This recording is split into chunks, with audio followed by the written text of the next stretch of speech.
Ya Rabbi salli wa sallim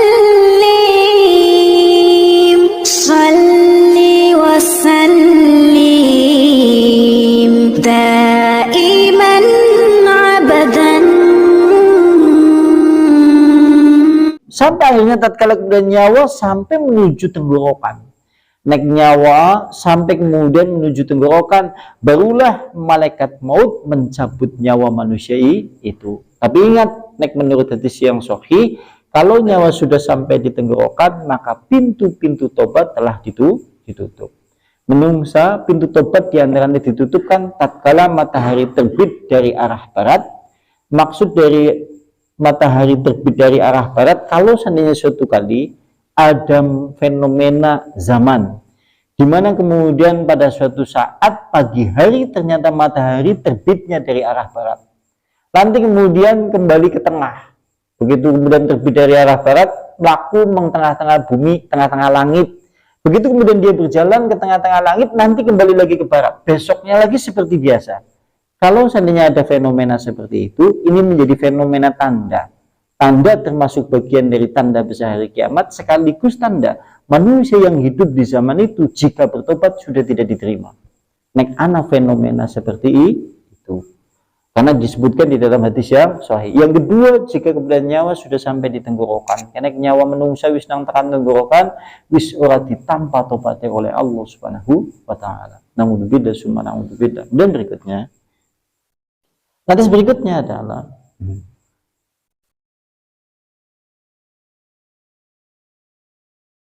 waballaghani, dan sungguh telah sampai kepadaku anna malakal mauti idza qabidha, sungguhnya malaikat maut tatkala mencabut nyawa orang beriman, janganlah maka malaikat maut itu menjadikan nyawanya itu diletakkan, yaitu fi hariratin baydha'i, itu di kain sutra yang putih, kemudian dipolesi dengan minyak kasturi yang wanginya semerbak. Kalau ini sahih, sebagaimana disebutkan dalam hadis yang panjang nanti di bab setelah ini. Juga banyak disebutkan di dalam kitab-kitab yang lain terkait masalah proses kematian orang beriman. Tatkala kemudian terlepas nyawanya dari jasadnya, lantas ruhnya kemudian dioper menuju malaikat yang satu, menuju malaikat lainnya. Kemudian dibungkus dengan kain kafan dari surga, kemudian dipolesi dengan minyak kasturi dari surga dan balsam dari surga yang wanginya kemudian sangat wangi, bau semerbak. Makanya terkadang ada fenomena orang mati kemudian dia meninggal, tapi ternyata menimbulkan bau harum sampai harumnya itu menyengat ke satu kampung. Boleh jadi mungkin karena alasan yang seperti itu, karena itu sahih. Di antaranya adalah tatkala orang mukmin meninggal, nanti oleh malaikat-malaikat yang membantu turun malaikat maut dari langit sepanjang mata memandang sambil membawa kain kafan dari surga, kemudian itu balsam dari surga, dan sekaligus minyak kasturi dari surga. Makanya kemudian terkadang ada fenomena yang seperti itu.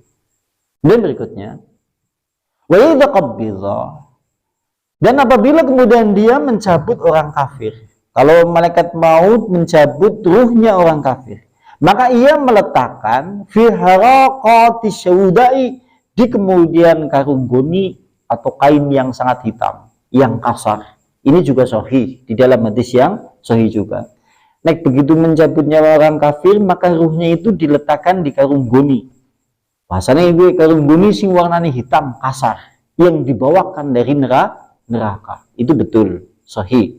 Kemudian berikutnya, fi fikharin min nar, yaitu dari tembikar dari api neraka, asyaddu, yang sangat busuk, minal jaifi, melebihi busuknya bangkai.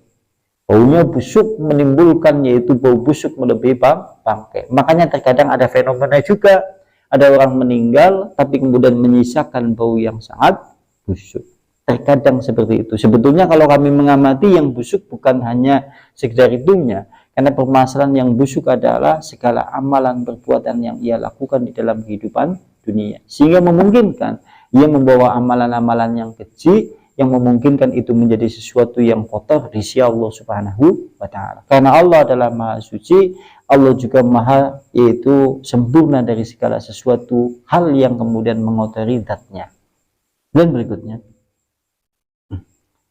sampai titik, besok ganti pembahasan. Wafil Hobari, dan kemudian disebutkan di dalam yaitu habar. Anahu sesungguhnya idza danat maniyatul mu'min, yaitu disebutkan di dalam satu habar atau khobar.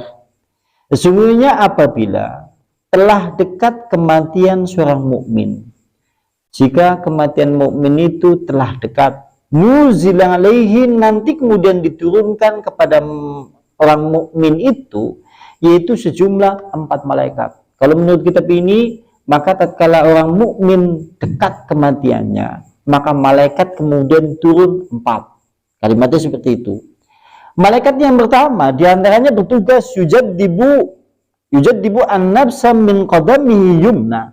Dia mencabut, menarik nyawanya dari kaki sebelah kanan.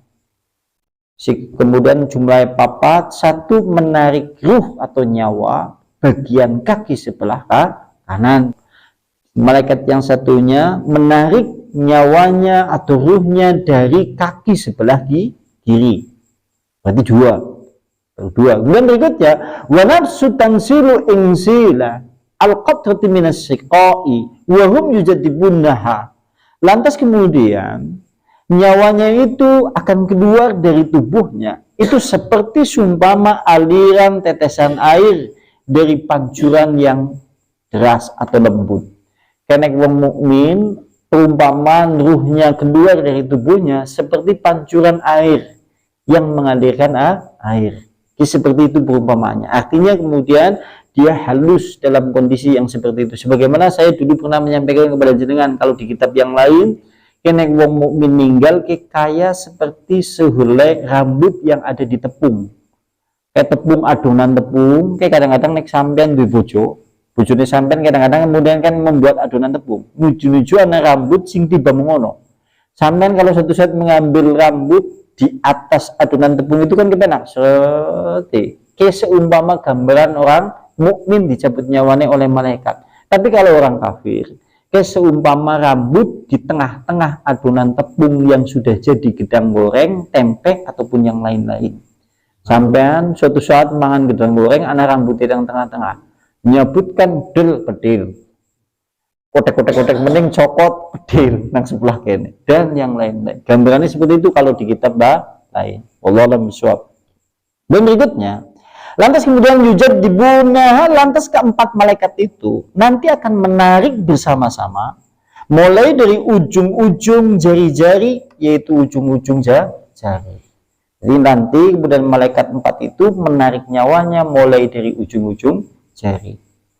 Oke, terkait masalah hal yang disebutkan di dalam khobar. Dan berikutnya, wal kafiru, sementara kalau seandainya orang kafir, tungsaluruhu kasufut, maka nyawa orang kafir itu dicabut ruhnya seperti besi pemanggang, minasaufi al-mubtal.